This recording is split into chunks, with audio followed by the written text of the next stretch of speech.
Hello, everyone. I'm Jim Garrison.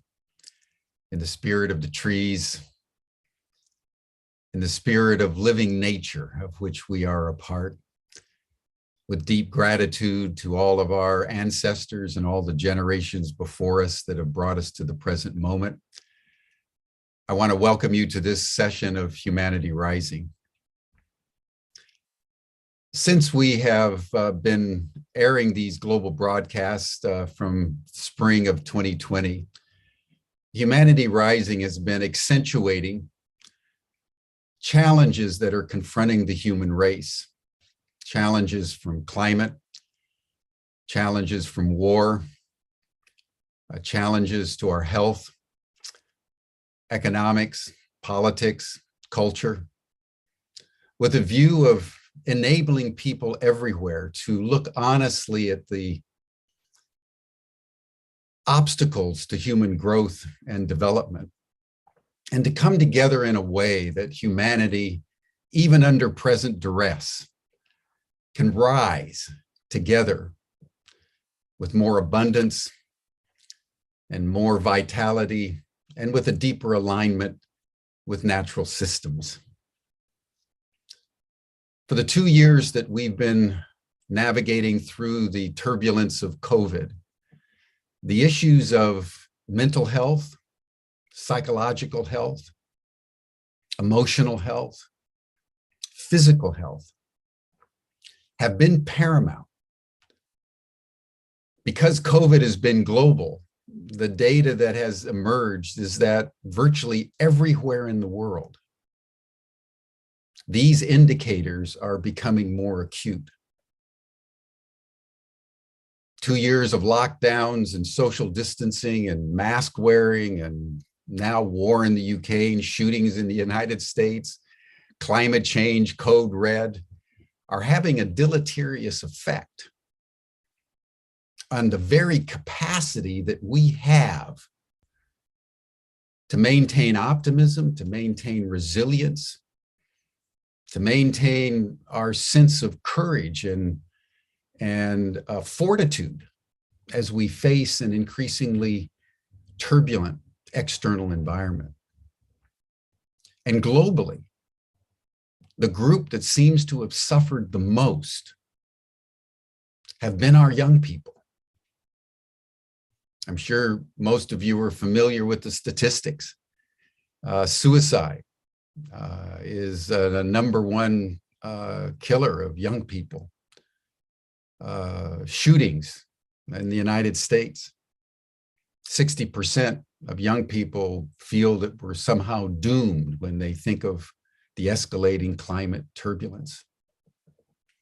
So this week on Humanity Rising, we want to focus in an honest and transparent way on our young people, on the mental health, psychological, and emotional challenges that they face in our world. And we're very privileged to have as our partner in convening this 5-day program, Naomi Weiss, who's the director of Connecting the Dots, who will be participating and will be introduced in a few minutes. But it's the movie Connecting the Dots that she directed and produced that probably more than any other single thing has brought this issue to global attention. And one of the things I wanted to suggest to all of us as we embark on this 5-day program is that in addition to listening to these 5 days, that we all take the time to watch the documentary, which I have done, because many of the young people who will be appearing on the programs over the week were also featured in the documentary. And it would enhance all of our empathy, I would say, our understanding and our sense of what we now must do if, in addition to the Humanity Rising broadcast, we would all support the documentary by watching it. So we're going to make that available. And as soon as we finish our heart coherence centering, which we'll do in a moment now, we're going to air a trailer from the documentary. And then after we view the trailer, I will introduce our moderator for the program today. So that's our week. This is the issue. It could not be more important because the young carry our future. And if the young are under duress, we as parents, we as a society, morally are obligated to do everything that we can, both to understand what they're going through and to work with them, to empower them so that they can navigate through a very complicated world with the kind of strength and equilibrium of spirit and soul and heart that they need to prosper. One of the ways that you can do it every day is just by taking a moment, which we're going to do right now. And in all the hustle and bustle of our world, just relax into your body. And close your eyes if you can.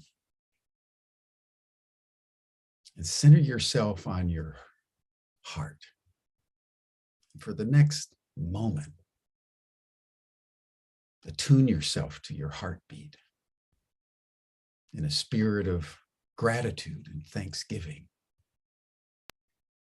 And for the next minute, just commune with all the young people you know and send love, send support, and send strength.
Thank you, everyone.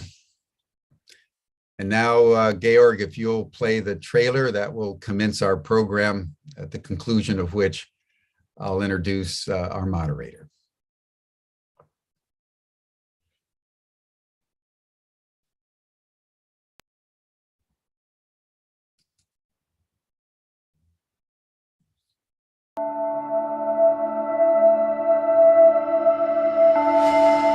Do people know what mental health is? Do people know what mental illness is? Every single one of you in here that's battling, every one of you that feels like you're alone, every one of you who feels like nobody understands you, how many of you relate to what I'm talking about? Raise your hand. There should be some kind of a system that talks about mental health problems in schools, like in lessons, just anywhere really. They're having to deal with a lot of very, very ill people rather than it being more about prevention. Youth mental health, it's the same story everywhere I go.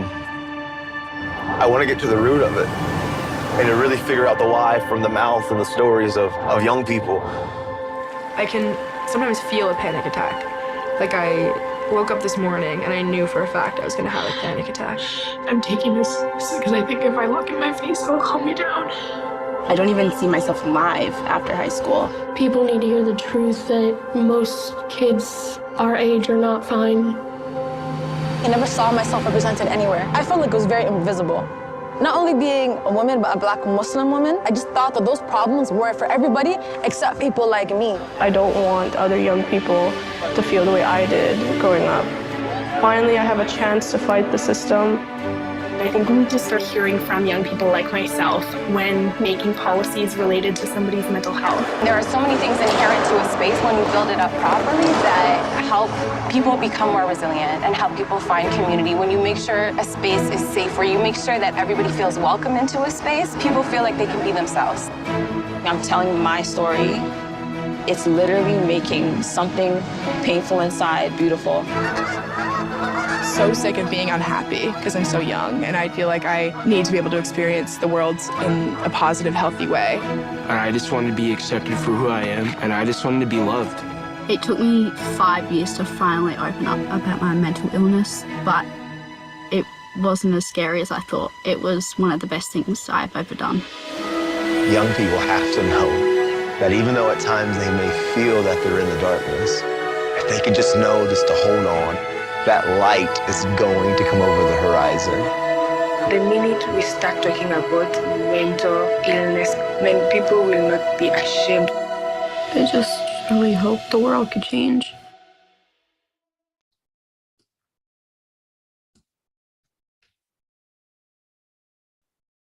Thank you, everyone. Powerful documentary that I encourage all of you to view if you can during this week, because it will bring a dimensionality to our deliberations that will fill you with appreciation. I want to now introduce Michaela Harley. She is a youth activist in all these matters. She was involved with the mental health and substance use system. She also works for Frame and has dedicated her life to empowering young people around the world to take control of their lives, to work through these mental and psychological and emotional challenges in a way that is empowering to both themselves, but also to their families and to the community of young people with which they're in association. So Michaela, I want to thank you for everything that you've done in your very short, dynamic life, and welcome you to Humanity Rising. And I turn the program now over to you. Wonderful. Thank you so much, Jim. What a beautiful welcoming. I want to take a moment to welcome everyone. And as mentioned, my name's Michaela Harley. I'm calling in from Cornwall, Ontario, which is located on the unceded territory of the Haudenosaunee, Mohawk, and Huron-Wendat. I'm grateful to be here and grateful to share this space with you. As Jim had already kindly mentioned, I'm a youth who has been impacted personally by mental health, as someone who's accessed the system, as someone who supported my father with his mental health and addiction challenges, you know, as a student in this world and as a professional in the field. So I'm really beyond excited to be here, to share the space, to engage in reflections. It's going to be a really phenomenal week. As mentioned, throughout this 5-day event, we will have a variety of keynotes, panel discussions, partner events that will focus on building connections and leading change. Today, we will be focusing on the state of global youth mental health. Then tomorrow, the topic is belonging and community, all around creating safer spaces. Moving right along on Wednesday, the focus is on gender and questioning. Following this, on Thursday, there will be important conversations around environmental anxiety as it relates to youth mental health. Then to close this week, we will be talking about parenting and youth mental health on Friday. We hope to see you there at all of the events throughout the week. Trust me, this is not something that you want to miss, but as a reminder, if you do miss a session, not to worry. It's my understanding that they are recorded for reviewing later, so you will have access. But let's dive in. So today we are focused on a critical conversation about the state of global youth mental health. In this discussion, we have leaders in the youth mental health space speaking up, and it is time to listen. As you may already know, the world has alarmingly and increasingly have these increased rates of youth anxiety, depression, and suicide. And youth mental health and the contributing factors have become a real crisis, one that I've experienced both as a youth who struggled and as a caregiver. With this in mind, today's session sets the stage for the week, touching on some of the contributing factors and potential solutions in support of youth mental health globally. You can find out more online, but I will begin with some brief introductions on the amazing folks joining us today. So to start, we have the wonderful Angel Richards, who is a singer-songwriter from Ajax, Ontario, Canada. Let me give you a bit of background. Angel decided when she turned 18 that she needed to make her mental health a top priority. After years of suffering with depression and anxiety and learning how to cope with past traumas, she now uses her music as a way to escape and to heal and to inspire others. Angel is currently studying social work, and her aim is to learn how to help those in crisis through shedding more light on the reality of living with a mental illness. Next, we're also sharing space with Finity Royal, who is a medical student and international mountain runner passionate about creating change within the healthcare system so that young people have the absolute best chance of reaching their potential. Finty is one of the youth in the film, connecting the dots, and who has the hope that more young people can be empowered to talk about mental health. We're also joined by Noemi Weiss, who is an award-winning writer, director, and producer, and who has spent over 20 years telling stories on the big and small screens, including, but not limited to, Connecting the Dots, the trailer we just watched. Fun fact, she has been honored with an invitation to meet Pope Francis at the Vatican in recognition of the impact her films have created globally in communities. We're also joined by the lovely Donna Volpita, an outstanding individual with many global roles, including being the founder and education director of Pathways to Empower. In her role, Donna makes the brain science of building resiliency, fostering mental wellness, and developing leadership easy to understand and easy to apply. And finally, we are also joined by Tom Eddington, who's the author, executive coach, and business advisor, as well as executive producer of Connecting the Dots. As a scholar of conscious leadership, he is passionate about bringing more conscious leadership into the world, what she does through his coaching and advisory work, film and media projects, and board positions. Okay, so as you can see, we have an amazing panel lined up today. And thank you everyone on the panel for dedicating your time to this. Let's jump right in. And first, Donna, I wonder if you would feel comfortable sharing a little bit more about the work that you do to set the stage. I would love to. Thank you so much. And thank you all for inviting me to participate in this. This is, an area of passion for me. I've been talking about mental health for a very long time.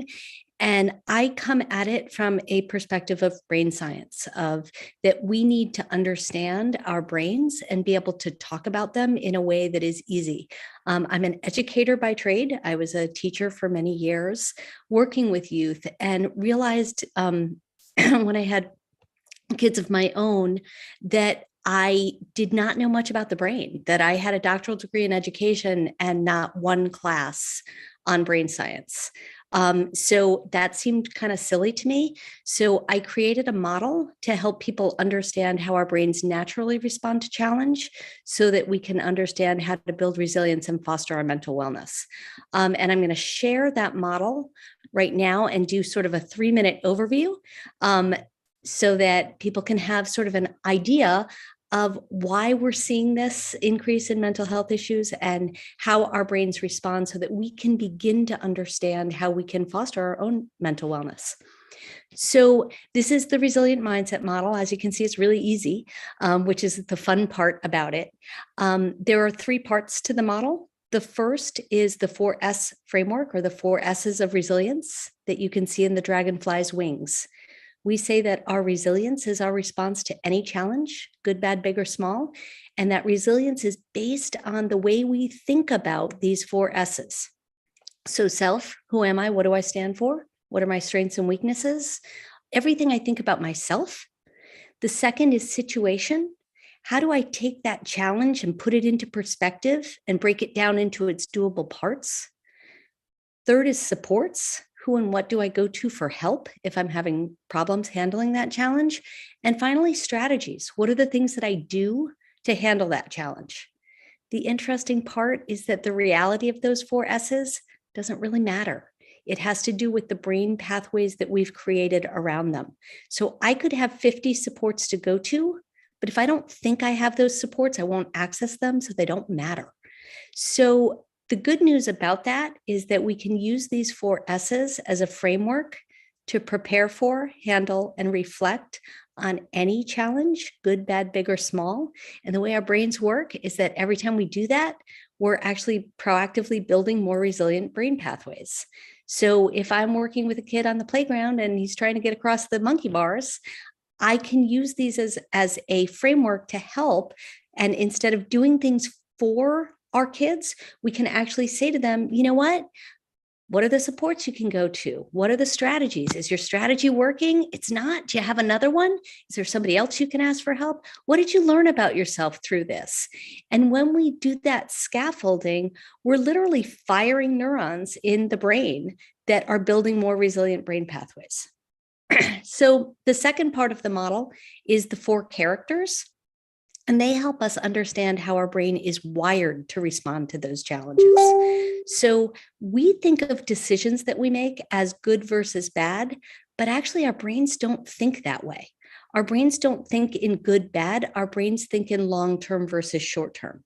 So there's a part of our brain that's represented by the ant that's in charge of our long-term decisions. Things like putting money in the bank, going to the doctor, studying for the test, finishing that project, the things we don't really feel like doing right now, but we do them because they'll benefit us in the long run. The ant holds the tools of a healthy brain. When we have these tools in place, we are better able to make those long-term decisions when they'll benefit us, and we're better able to foster our mental wellness. So these are the things that help us to keep our mental wellness in check. The grasshopper represents the limbic system. That's the part of our brain in charge of the here and now. Grasshopper doesn't really care if you put money in the bank or finish that project. Kind of wants to eat Cheetos and watch Netflix.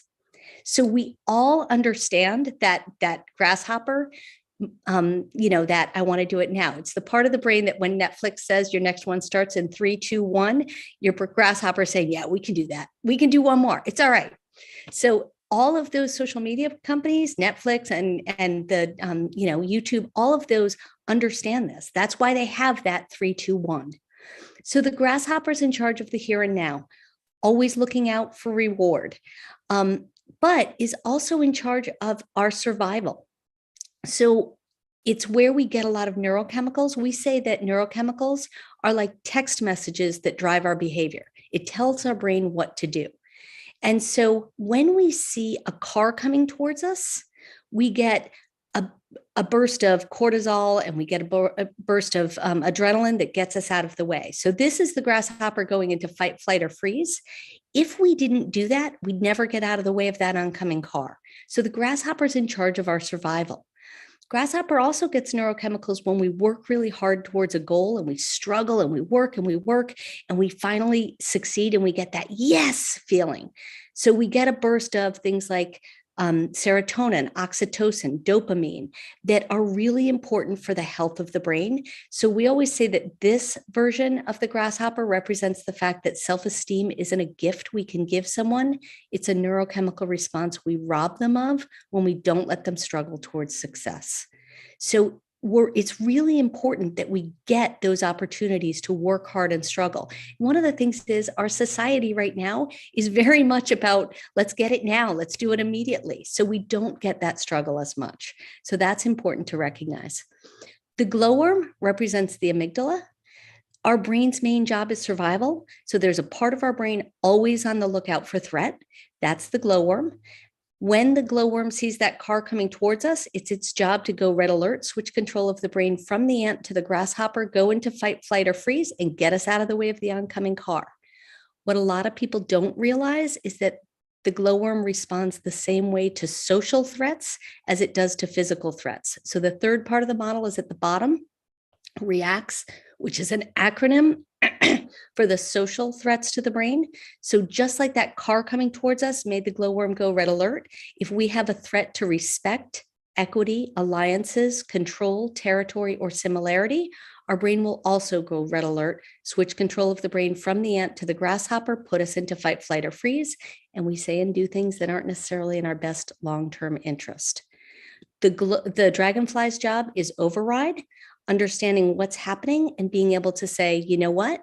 We don't need to go fight, flight, or freeze. We got this. We have these 4 S's in place. We know how to handle this situation. We often say that fight, flight, or freeze roughly translates to violence, anxiety, and depression.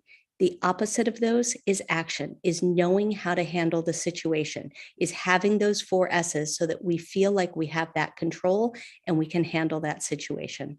So as you can see, this is a lot of brain science in something that is very relatable. So what we think is most powerful about this model is that it gives people a very non-judgmental language to talk about what's happening. My favorite story is when my youngest was 6 when I was developing the model. And one day I was mad at him, he was mad at me. And I went to talk to him and he said, "Mom, I can't talk to you right now. I'm in grasshopper mode." And it's a very non-judgmental way to be able to understand what is happening and why we're responding the way we are. One of the things, last thing I want to point out is that control is often a trigger associated with trauma. And we've all just gone through the pandemic. And so a lot of what's happening, control has become a much greater trigger for a lot of us, because when we experience trauma, the glowworm gets stronger and the dragonfly gets weaker. It's just a natural response to the brain because we want to be able to remember this, because the main job of the brain is survival. So a lot of the way we're responding is because our grasshopper has been triggered so much and our glowworm has been triggered so much that it is stronger and our dragonflies are getting weaker. All right, I'm going to stop sharing. So sorry that was long-winded, but it's a lot of background for this discussion. Mm-hmm. Absolutely. Donna, thank you so much for sharing all of that. As someone who's studied neuroscience in university, freaking out over this, I'm excited to deep dive personally more into it. It's incredible. As you were speaking about the resilience mindset model and the 4 S's, I heard themes of brain pathways and neurotransmitters, empowerment, mental wellness, and the importance of struggling to build that resiliency, among other things, all critical in the conversation about the state of global youth mental health. I have to say, I also really loved the use of dragonflies and glowworms and grasshoppers and ants as visuals to help understand the model. I want to also acknowledge that there are some really important reflections in the chat going on right now that I think are going to be really interesting as we carry forward this conversation around the importance of, external factors in our outside world, such as the pandemic, politics, things like that, affecting our well-being, our brain structures, etc. So I think what an important and dynamic conversation happening and reflections going on in the chat. To our other panelists, I would be really curious if anyone has any reflections relating to the work that Donna has shared, the model, the components, as it relates to your own stories or your own work. I'll open the floor, no pressure if either way, but that was something that was coming to mind as I was listening. If I could just speak on that, I was actually fascinated. I feel like the glowworm was how I had lived my life up until I was about maybe like 17. And it's because, growing up, I was going in a very abusive situation. I was truly in that fight or flight all the time. And it's crazy what that does. And I do know that when parents are doing that around their kids, it does change your brain. And I think something clicked for me when I felt like I couldn't rely on my own feelings and emotions because it was kind of like sullied with all these bad learned behaviors and, things I had heard growing up. So I relied on facts, like the fact that you could change your brain. And that to me that's the bit of control that I could get back. So what could I do to even just make my brain healthier? What kind of patterns could I start or habits could I start developing to, it's almost like working out the brain. Like, and I am learning in school a bit more about the connections and the pathways that you can help strengthen. And I believe it was the dragonfly. It resonated with me, the self part on the wing, because that's where the shift happened. I felt like I was understanding a bit more about that, what it would be like to practice that dragonfly area of the model. It was very interesting for me, that whole model. But it's interesting because I have seen, and that's a change that happened in me. I've seen how you build self-esteem through these accomplishments. And sometimes it's the tiniest step. Like filming Connecting the Dots was that step for me, thinking, I felt like I have nothing to lose. Let me share my story. I had heard that giving meaning to your pain, can help, because at least sometimes when you have nothing you feel like you're not getting anything, the best thing is to give what maybe you don't have. And I was thinking, if I've gone through all this, maybe if I can just tell my story, if that's my purpose, then, then let's work with that.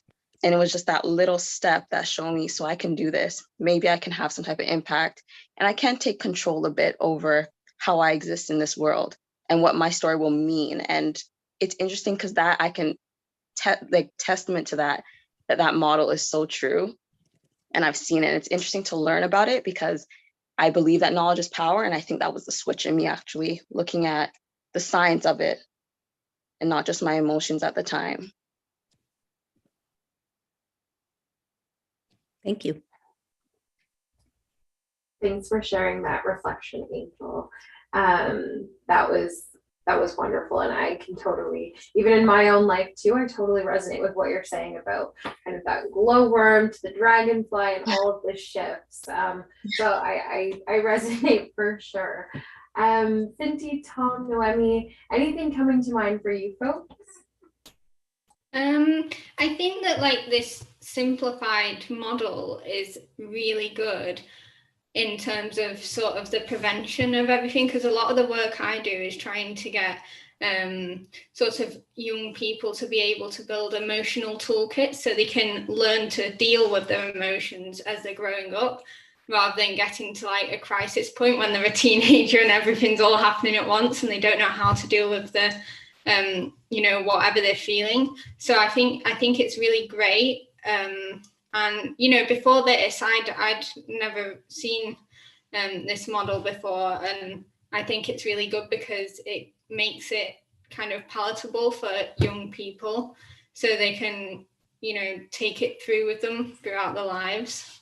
So yeah, because I think it's really important that schools should be teaching about mental health, because they spend, so at primary school, when I was up until 10, every week we'd have fire drills that took 30 minutes, and they could really be spending that time on teaching young children about mental health.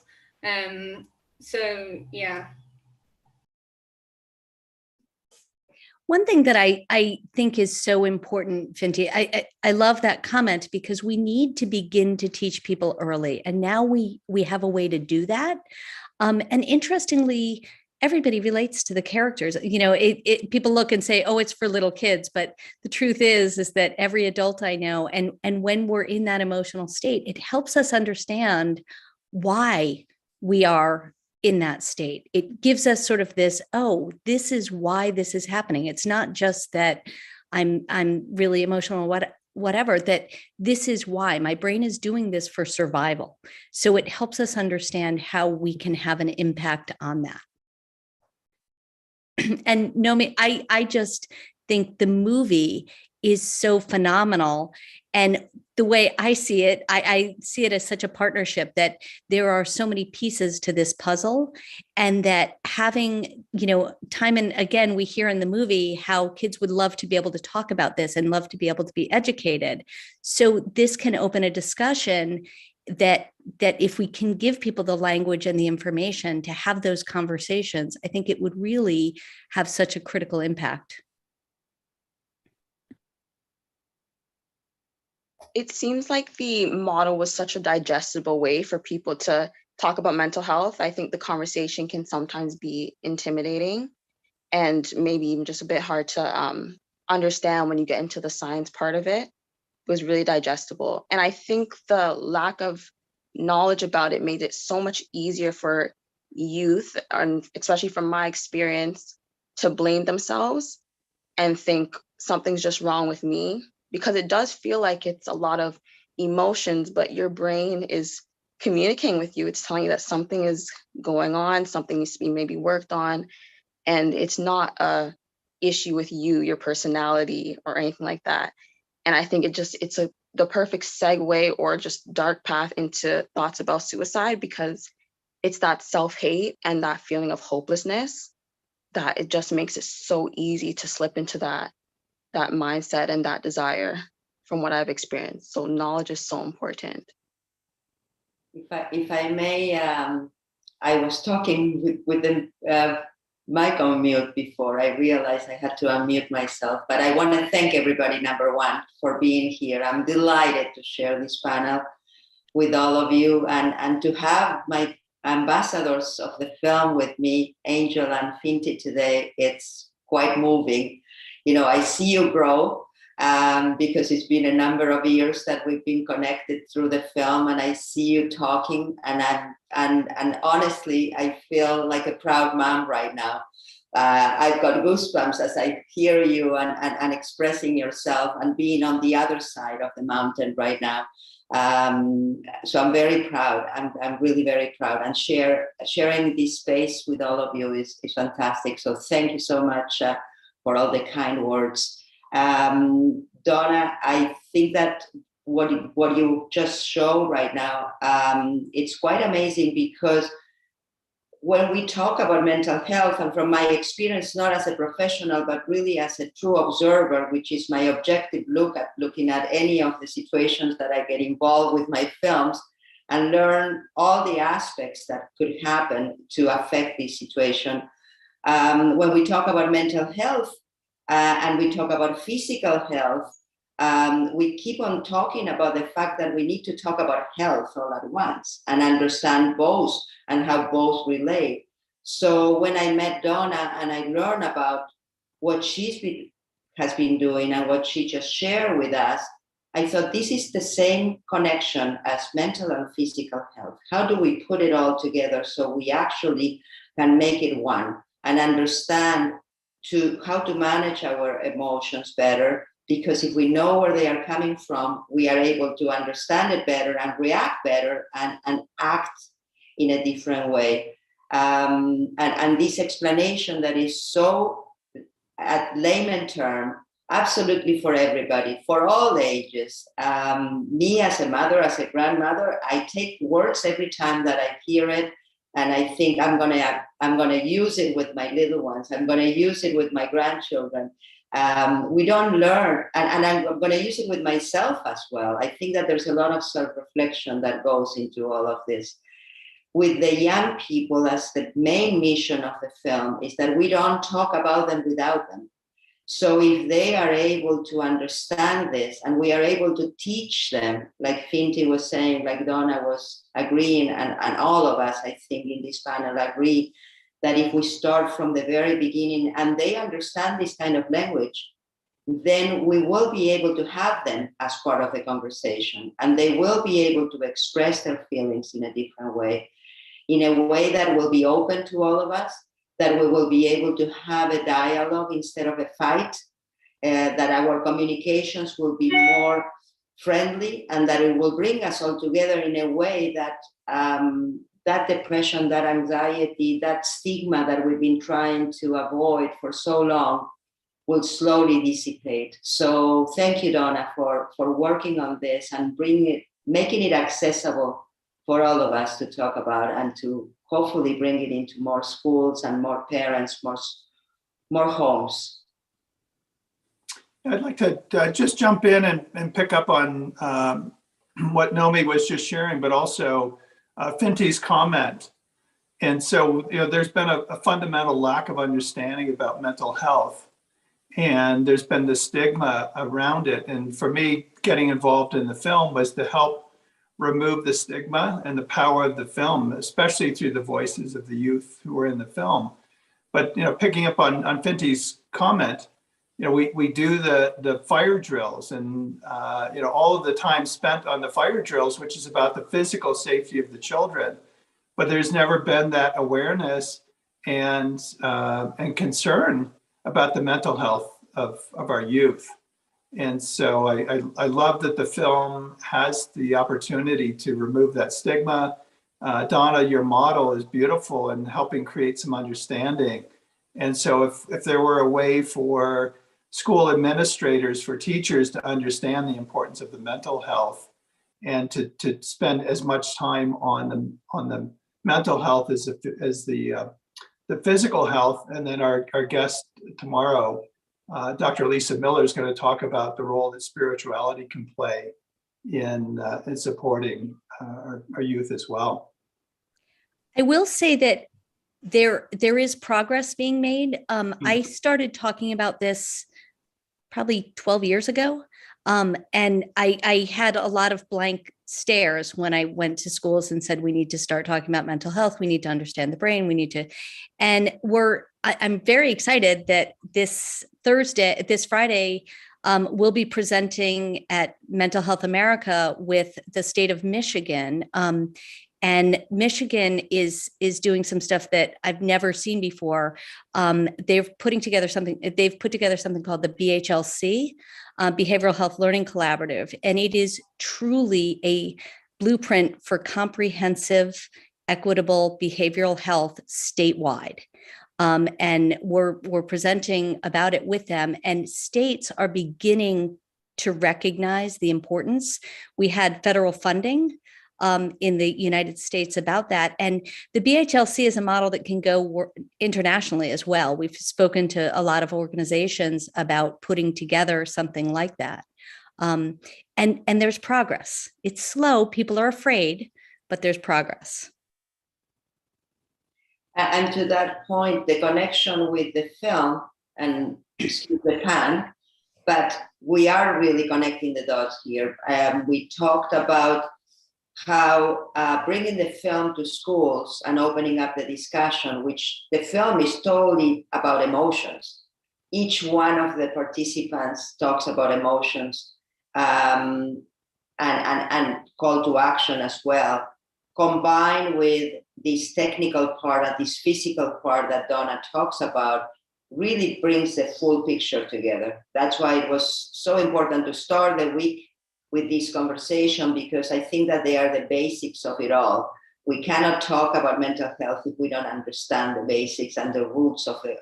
And then, of course, this will give us the language to be able to talk about prevention and talk about what can we do next, but really opening up the conversation, because that's what the film has been used as a tool and continues to be used as a tool in schools and in community screenings for the last year. And we've been in all continents with much success, seeing that the discussions that happen after hosting a screening is what actually is making a difference. And proudly to say that there's implementation of changes as a result. But if we were able to present both, this is what we are aiming at, right?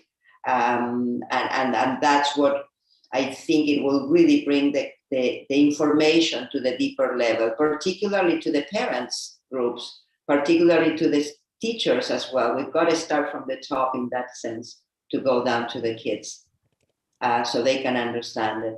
But if I may, I would love to have Finty talk about her tools and Angel as well, because they have found, each one of them, very interesting tools to deal with. So Maybe you can explain a little bit about what you're doing, that it might be an inspiration to everyone. I wasn't sure if Finty wanted to speak because she had some interesting talk about the toolkit. I'd love to hear from her if she's. All right, okay. I'll just piggyback. So for me, I'm a mountain runner. I represent England for mountain running, and I started mountain running. So I had an eating disorder, and one of my motivations for getting better was like being able to run again. And then I found fell running or mountain running, and I feel like it's something that just really grounds me, because I have this whole analogy about mountain climbing, because like when I'm at the start, you see this mountain in front of you and it's this massive, big thing that's overwhelming to look up at. But then to overcome it, I just stay in the present moment and kind of just take one step at a time, because as long as I keep moving, I'm going to get there eventually, like even if I'm really slow. And I feel like it's the same with recovering from something really hard, like a mental illness, because it's overwhelming to look at the end goal, but small steps and changes over time lead to really big results. And then also, as you get higher and higher, everything gets smaller and smaller at the ground level. So all these issues that seemed really big when you were at the bottom gradually get smaller and smaller. So it really puts everything into perspective. And I think that kind of letting your muscles do the work whilst your brain's kind of resting, it brings like this calm that's really hard to find in the demands of our society today. And I always think that in times of lots of change and ever-changing civilization, the mountains are always going to be there for me. So it's like a constant in my life. My running is a constant that I have to fall back on when things get tough. And then you've also got the aspect of like, you might get lost when you're out in the mountains sometimes, and that's why you need to take a map and compass. And I see it as like my friends and family being my map and compass, because they're there to guide me if I get lost. So yeah, that's kind of my analogy around the whole mountain climbing. I thought that was beautiful. It's so simple. I remember when I started to think like that and compare like, what is it that gives me joy or is fulfilling, and then think about what is behind that, behind just the act of, say, like you climbing the mountain, but what is it doing? Why does it make me feel so good? Why is, like thinking it's a holistic approach, it seems like.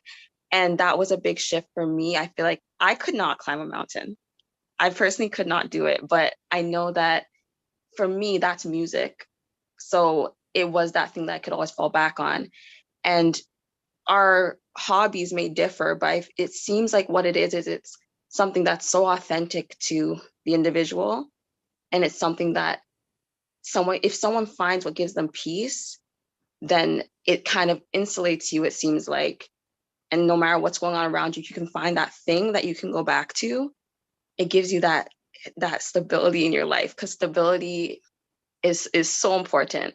And the life is so busy right now. And from what I've experienced, life is so busy. And I know that as youth too, like things are getting so competitive in the world, and it's adding to just that anxiety. And so I think everyone needs to find something that gives them a pause. And it's interesting with the mountain climbing, a takeaway I get from you sharing that is like a reminder that physical health is so important too. Even exercising, even if it's not mountain climbing, exercising is so good for it will change the way you feel. And it's not just mental and then physical, it's together. Your brain is a part of your body at the end of the day, and it's so connected. And I always say that mental health is just as important as physical health, and they are so much more connected than I think we ever recognized before. I think touching a bit before on what Noemi was talking about starting from the top, and you as well with the teachers, just educating kids, like I'm so inspired, and I still get emotional when I hear adults talking about mental health, because I'm still young. I'm turning 21 this year, but about 10 years ago, I was told, don't talk about that. And it was not recognized at all. I was having panic attacks, like from as early as 6 years old and no one knew what was going on. They would like laugh in my face. It was not a conversation. And now we are the future, as everyone always says, and we do look up to the adults. And that has been the biggest shift for me, is seeing adults recognize the challenges of youth. Like it really helped me, and it's so validating. And since we are the future, us talking about this, now us having the knowledge, the generation to come is going to start off on such a better base. And I'm so excited for it. And I've learned from this whole experience of being connected in this conversation that talking about it has so much power. I always felt defeated. Like, how do we actually make social change? And the answer is truly talking about it, because it opens it up. And then we can start thinking about, okay, how do we do that? And I think the tools and resources makes the difference between living a meaningful life and like not living one at all. This is very interesting to me. If I can add to that, what Angel was saying, I've been saying all along that, yes, you guys are the future, but I think we have to think about the present, and we have to think about all of you as the present. The future will come. It's just like the mountain that Finti was talking about. If we are constantly thinking about you guys and the youth in general as the future, we are losing the moment. And we've got to think about you all as the present. You have to be part of the conversation. We should not be talking about you without you. You should be part of that conversation at any given moment, anywhere in the world. So consider yourselves that. And that's why talking about it. And sorry, that's my phone connected to my computer and I couldn't stop it. So thinking about you in the moment and being part of this is why we are having this type of conversations. That's what the film mission has been part of and continues to be part of it. Let's talk about it together, and let's not make any decisions without you. That's what validates you. But in order to do that, we need the tools to be educated. And what Donna is doing is educating the parents who might not understand, the teachers who might not understand, and the young kids too, that might not understand what's happening to them, and then grow as young adults in a better way. I think that's so awesome. And I think this film is a fantastic way to begin that conversation and then have the tools to continue it with understanding what's happening. One of the things, and I love saying that, yes, youth are the future, but we need to deal with this now. We've got to start this. We've got to start these conversations. We've got, it is unfortunately incredibly predictable, the increase in violence that we're seeing. And one of the things that I like to say to people is that just like being over 65 or being older is a risk factor for the physical health ailments of COVID, being an adolescent, by virtue of where they are in brain development, puts them at greater risk for mental health issues associated with COVID, because everything about COVID and our response went against what is necessary for the adolescent brain. And I have 4 adolescents right now. So through COVID, I kept saying to my husband, whose idea was it to have 4 teenagers? Because my oldest just turned 20. And throughout, I've often said to them, we have to look at the different layers. We've got the genetic aspect. We've got the trauma aspect in terms of experiences that you have. We've got the idea of being an adolescent. And by virtue of where you are, that's such a traumatic time. It's up and down. It's a very difficult time for the brain because it's going through such a transformation. And then you've got the idea of doing that during COVID. There's so much that we can understand about people's responses. And there was a comment in the chat that said, we also have to look at some of this is a natural response to what has happened. And we've pathologize it, or whatever that word is. And we can't do that. We have to recognize that this is the way we are wired to respond because we want to survive. Donna, could you talk about what you're seeing in the classroom when youth are shared, the model is shared in the classroom. And Angel and Finty, I'd love to hear what the experience was like for you when you participated in the film, and how it affected the way you saw yourself and how it affected your relationships with your classmates. So we launched our organization in January of 2020, and our first thing that we did was create a guidebook for teaching mental health literacy. And I presented that for the first time on March 6th of 2020. So everything shut down right after that conference. So we switched to online programming, and our first program was a college course called Thriving Through College. And it was an online course that the head of health and wellness at SUNY Oswego came to us and said, would you create a course for my students? And we're like, sure, we'll do that. She offered it. It wasn't required. It was offered in the fall of 2020. So when everything was online and nobody wanted to go to their computer again, she offered this as an additional course. They didn't have to do it. We had a 95% completion rate and a 98% recommendation rate. And the biggest piece of feedback that we got was, why didn't somebody teach us this earlier? They were ticked off. They were so angry. And we constantly get that from people. We're like, why didn't anybody tell us this? Yep, I would have had the same approach. And anytime someone talked about it, I was like, thank you. Like, thank you, because it was nowhere else when you probably needed it the most. And if I was, especially I think with the online, because it was so like isolating, we were literally in isolation and quarantine. It just, you were kind of too trapped, and what an important time to talk about it. And I can see why they benefit from that so much. And I would have, especially school is stressful enough, I think. It's school stressful enough. So that's very helpful. I think for me, when COVID hit, I just finished my A-levels. So I was like having a gap year before uni. So I kind of, it's a bit controversial, but COVID for me was really good in helping me develop as a person, because that's when I really, really took the time to understand myself and take part in all these things that I'd kind of been put off doing before because they were in person and far away, whereas everything was online.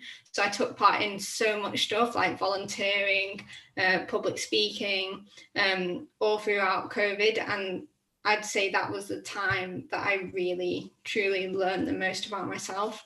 So I guess that's a different perspective on COVID. I remember I was scared. Because I took a year off before going to post-secondary as well. And I was nervous because I had just figured out how I learn, and then it had been switched. But for someone with depression, it actually helped my attendance being online, because I would have missed so many more days if it was in person. So I guess it's about making the most out of it, but just also understanding that, like, okay, I still need to get out. It's still good for me to, see the sun, and it's healthy to get out. I don't believe that's how we're supposed to live all the time, but making the most of the situation for sure. Well, looking at the good of adversity, I say, after 3.5 years for me working on this film, I was faced with a pandemic, and I panicked at first, saying, what am I going to do now? Like, I finished the film, and now what? I cannot take it to a theater. I cannot take it to a festival. I cannot do anything with it. So I think that to the point of how the brain works, in that mode, you have to react and find a solution. And for me, the solution was create partnerships and go virtual and invite the world to it. And we were very fortunate to have the government of Canada, UNICEF, Harvard Mental Health, Origin from Global, Frame from Canada, and so many other partners that joined me and said, yes, we're going to do this together. So we reached over 50 countries when we launched the film, and I would never have been able to do it if I was under normal circumstances going into my Canadian premiere or my US premiere one at a time. That I think that it's very important to recognize how we can take the best out of each moment, right? And that's part of the anxiety, depression, and everything else that we go through on a daily basis. What do we do to be able to overcome? And what's that resilience that you were talking about, Donna, as well? How our brain functions to say in this moment, I have to come up with a solution right away. And we are very efficient as human beings. We do have a way to come through with this. And if there's people around us that are willing to help us, the better, because we do need a community. We cannot do it alone. We need to connect one another. We need to help one another. We need to support that initiative that someone would have and validate that. Of course, because I had to be validated. I mean, it was not that easy. I'm saying I got all these partners. No, each one had to watch the film and make sure that it was okay with their mandate, was okay with their mission, was okay with everything else, and pass that test. So you could think, no, it was easy. She went and no, nothing was easy. Everything had a step, and you have to follow that, and you have to learn from that. That yes, you have patience, you sit back, you've done the best that you could, and now let's the other decide, and hopefully they can join you. They can join you in that dream that you have, because that's what I do. I produce dreams. If they join me in my dream, then they will support everyone who trusted me with those stories in this particular case. So I think that is that community feeling that is what we need, and that connection of everything. Nothing is independent, not the physical, not the mental, not us alone. Is all of it, right? It's a group. Mm-hmm. Absolutely. And I've appreciated all of these reflections thus far. And I really resonate with also bringing COVID, the context of COVID into this conversation, because I think that has truly transformed our life, transformed mental health, substance use as well. And I would be curious to know from folks who had participated in the film, what back whenever it was first being created, what were the motivations to make the film, or what prompted you to participate in the film? And when COVID hit, and we were seeing, the crisis that was always there, but more in the forefront with COVID, did it kind of further resonate your either, motivation to make the film or motivation to participate? I will let the girls talk first. Oh, I was gonna say, ironically enough, I think even though it was released during the pandemic, it was almost like perfect timing. I feel like it created the perfect floor for that film to be released, actually, because I feel like more than ever, everybody could relate to it. But I remember what prompted me to participate is that, honestly, I was at an all-time low, and I had just started working on acceptance, because I feel like that's the number one. You have to accept, because you can't change what you don't acknowledge. And I was learning about that. So I was performing with this charity, and I honestly was still struggling with that, because music is it's very emotionally charged for me. And they had asked me about, would you want to participate in this? And honestly, I didn't really even understand truly what it was. I didn't understand the gravity of what I was walking into, but I was like, yeah, because I had started understanding that I should share my story. If there's nothing else, at the time, it felt like if there's nothing else I have to live for, let's just do this. Maybe if it'll help somebody else. So that was my motivation for joining it. Turned out it was an amazing move that changed my life. But I also, before I forget, I want to mention, it seemed like even overcoming this pandemic, and hopefully we can all take this away from it, that is evidence. And I guess scientifically it would be talking about resilience and building that self-esteem, but overcoming things, even just little things, it kind of gives you evidence. Like when you feel like you can't make it through the day, you can kind of look back and say, well, I made it through a pandemic. Or for me, it's kind of started with little things like, well, I did get up and even wash that dish if that's all I could do that day. And it's evidence. And it if you think that's just where you're going to plateau, you're just accepting it, because it's not true. but accepting that maybe this is all I can do, and then turns out you can do more and more. So it was, even doing that film was evidence to me actually that, okay, I can have some agency in my life. Someone wrote in the chat about agency, and I thought it was so true. And those things proved to me actually that I can have some control here.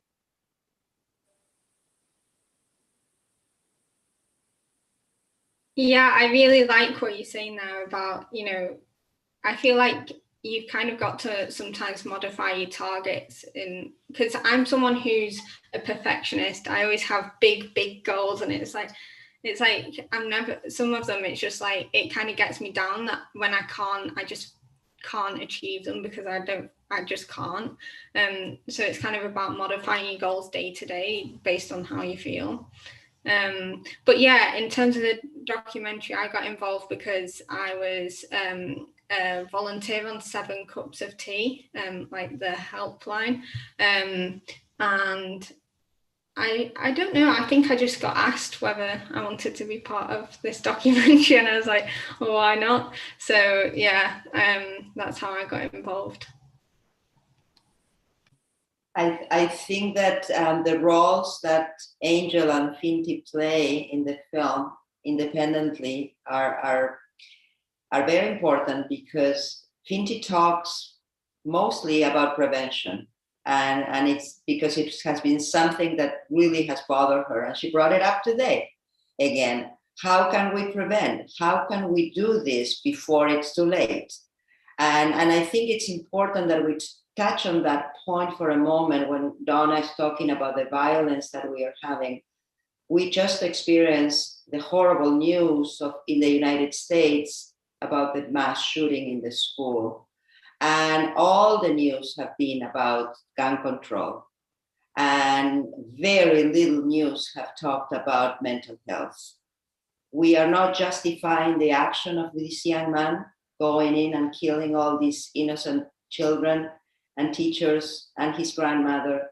But yes, we have to recognize that there was a serious mental health behind it.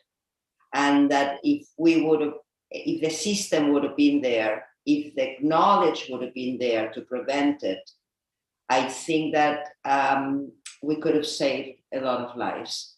So Finty, in her delivery and her statements and her testimonies in the film, on a regular basis has talked about prevention. This is one of the big things in the film that we want to bring forward.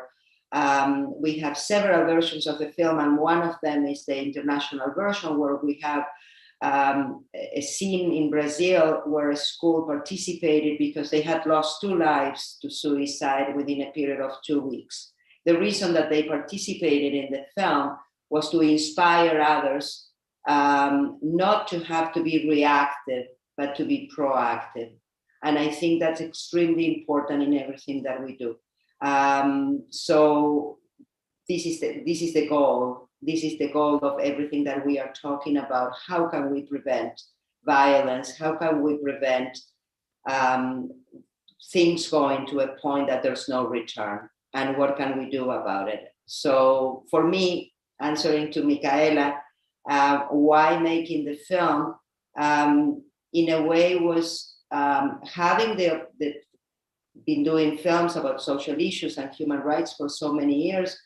When I learned about the statistics of anxiety and depression and the high rates of suicide among youth, I felt that as having the medium to support them was something that I needed to look into it.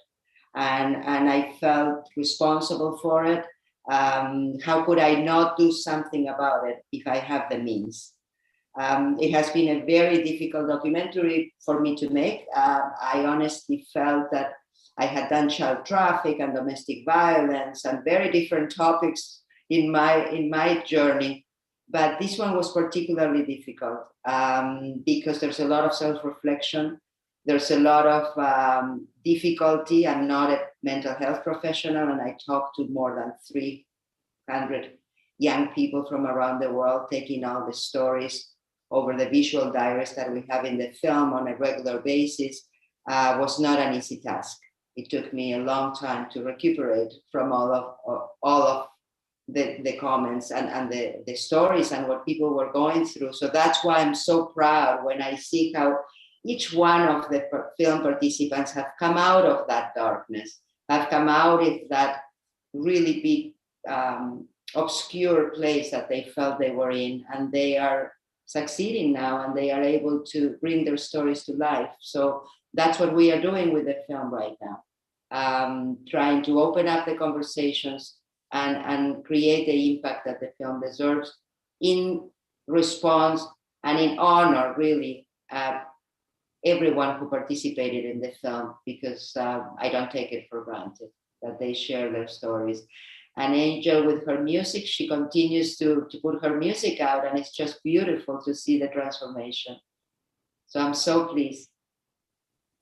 I think for me, getting involved in the film, each of us, if we go out and we buy something in the store, there's a label on it and it has the content, it has information. If we buy a product, it comes with an owner's manual. But each of us as human beings, we don't come into this world with an owner's manual. We don't come in with a set of instructions about how to live our life. And then as a parent of two children, I didn't get an owner's manual or any kind of instruction manual on how to raise my children. And as parents, we do the best we can. And both my children now, my son's 30 and my daughter's going to be 28 this year. They turned out okay in spite of me as their parent. But we don't have that kind of information. So getting involved with the film and helping to bring this message, and particularly the voices of Angel and Finty and the other youth that were in the film, just makes it so powerful as a parent to understand a perspective. I remember being with my children in the car and just being quiet when they were there with their friends, because then for the first time I could actually hear them talking about what's on their mind, because they wouldn't necessarily want to share with me what they were experiencing. And so I just really appreciate Angel and Finty and the voice stories you brought to the film. Thank you. And I actually want to say that, I think education about this has also helped me to understand that my parents are growing as well. I think when you reach a certain age, you realize that regardless, that maybe it wasn't your fault if something, maybe she didn't mean that. For me, I had a struggle with my parents, right? And certain things, I'm like, maybe she didn't mean that she hated me. She was just sometimes she can get very anxious, and it was projecting. And because her generation did not have a lot of knowledge about it, she would just she didn't have a toolkit. It was very clear that a lot of people at that time did not have a toolkit. And it helped me to not internalize it as a child, as a daughter. And I like that. Even I told you that how much I appreciate adults talking about it, but it actually helps me for us to both be able to communicate our feelings. I feel like it creates a better relationship, and it makes it easier to grow up and realize that your parents are still growing and they have their own struggles as well. But I think the disconnect was when it wasn't being communicated. So I can handle as a daughter that my parents might be struggling with something, but if it's not communicated, the impact that parents have on a child is so heavy. And if it's not communicated, then I'm thinking that it has something to do with me. So that has been a big shift as well. I don't know I'm curious to know if you've noticed that, if you've started talking and you've noticed maybe a shift. I'm curious to know. You're asking me? Yeah, I'm curious to know if you noticed a shift since maybe talking about those things or communication wise. Yeah, I mean, it certainly has helped that as my kids have gotten older and they've been able to develop their own perspective on what it's like to be an adult. But for me, it's about trying to create a safe space for my kids to be able to share what's on their mind and what they're feeling. I can tell you it's incredibly hard. And I struggle with this stuff every day. Every single day I struggle with parenting, and my kids have had their struggles. We have, all those layers that I was talking about in terms of experiencing, genetics, trauma, COVID, adolescence, and having the language to talk about it helps. But I can tell you, it doesn't necessarily prevent issues from coming up. But what it does is it enables people to talk about it more. And, I have had, my children have asked for help. And they're, it's a struggle. It is incredibly hard to be a parent. And, we're coming into that, but it's hard. And I also wanted to pass along another tool that Angel, you reminded me of when you were talking about, some days you just, getting out of bed and washing that dish. There's Jane McGonigal has a TED Talk, and she called Super Better. I think it's Super Better. And she has a book called Super Better. And she was a video game designer, and she had a traumatic brain injury where she literally couldn't get out of bed and couldn't do anything that she liked, and became suicidal, and sort of decided that she was either going to end her life or she was going to create a video game out of her experience. And she couldn't do video games, but she basically took everything she knew about video games and applied it to her life, and has sort of a formula for how to do that called Super Better. And it's great because it's, forming allies and forming, everything to do with video game design, but within real life. What are the things that you can do? So that's a really great resource. Her YouTube video is great. Wonderful. And I see that the link was put in the chat. So thank you, Donna, for sharing that. Unfortunately, it is 12:16 now on my time. And we are going to go to our closing. But this has been phenomenal. I want to thank all the panelists and everyone for participating in the chat and being very engaged. There are still some questions around, hope and what do you think needs to change? And we've touched on that a lot, but I think as a bit of a call to action, I would encourage you all, among the other calls to action that we had chatted about today, to keep considering about the things that need to change. What gives you hope? And there is that after conversation where those conversations can continue to be asked. And to be pondered about. So I will pause there and pass it back to Jim for some closing remarks. Thank you, Michaela. Thank you all. This has been just splendid. And I want to just acknowledge and thank each of you for the contributions you've made. And I've been thinking, Nomi, about the timing of this film in relationship to the larger repression in almost every culture about mental and psychological and emotional dis-ease, for want of a better word. And I think, one of the services in a highly ironic way that COVID has made to our world is it stripped it all away and forced all of us to recognize that, yeah, we're all having mental issues here. We're all having psychological issues, just coping, so that the timing of your documentary could not be more synchronistic in a world that is finally having the courage to recognize that, we've got a problem, Houston. And the problem is getting worse, and the problem is global, and the problem is not going away. So I just wanted to bring that in as a comment, and I don't know whether you have any of you have any reflections on this, but it's like the documentary took the Band-Aid off.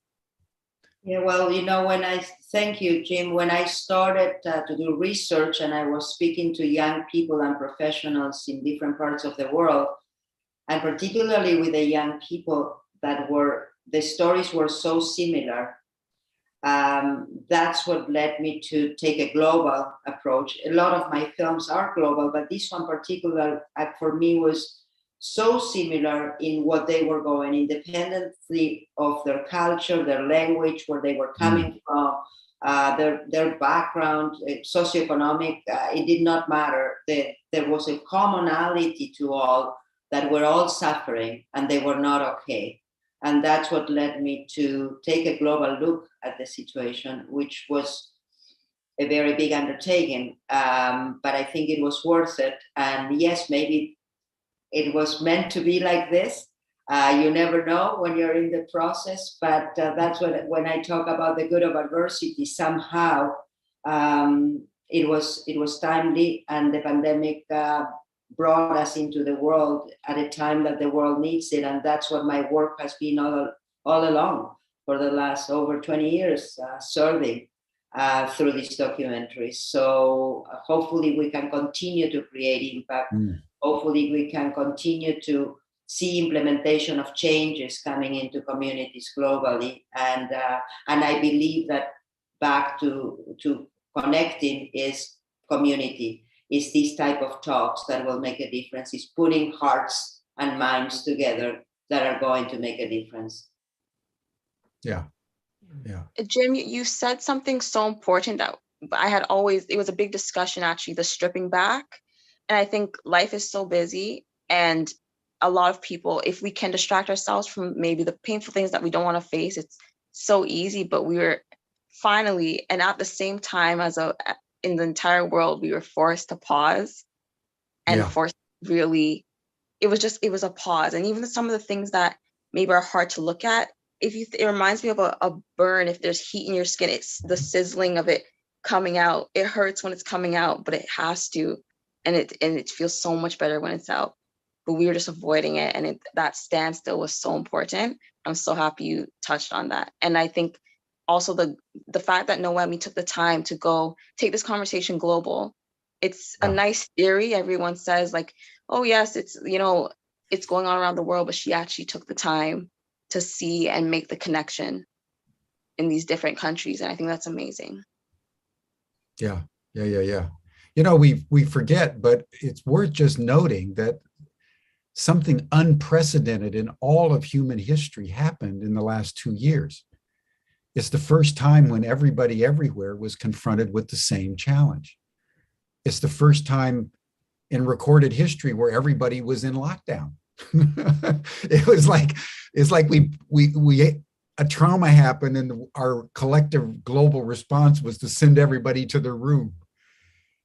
And in our room, we looked and we thought, whoa, this isn't a very pretty picture here. We got some issues that we have to deal with. So thank you, Angel, for affirming that, because we've all been through a real trauma, not only COVID, but lockdown, social distancing, wearing masks. We're social beings, and we were forced to our opposite. And all of a sudden we began to realize we're not coping very well. And the young people were taking the hit harder than the adults generally. And Nomi, your film, and Tom, as a producer, you guys brought into our collective awareness something extremely important. So I just want to acknowledge that as we round out this discussion. But before we go, I just want to turn to you, Michaela. You're the one person, you've been moderating splendidly, but I would love to just hear from you as a young person. How did you,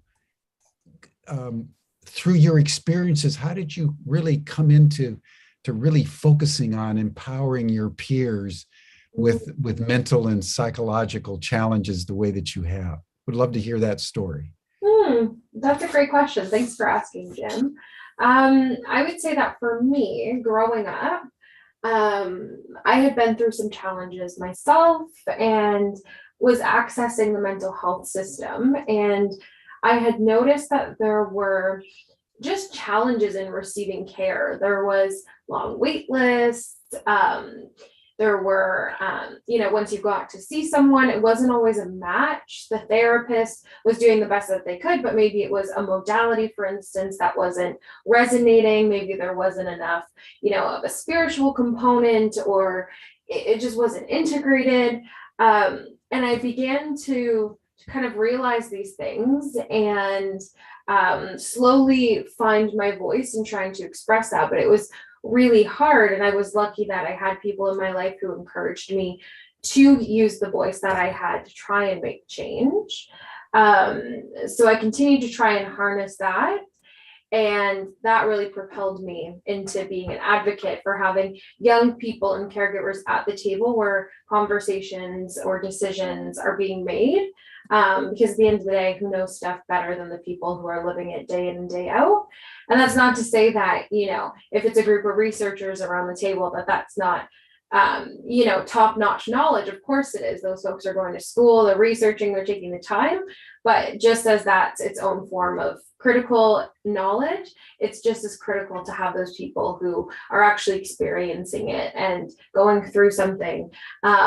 So I think that engagement of young people is so important, which is why, I really loved the film Connecting the Dots. I've been a long time fan, and this event too, seeing, youth and caregivers and just a wide range of people being able to use their voice to shed light on a crisis is, I think, very important. So that's how I came to get involved, and thanks for asking, Jim.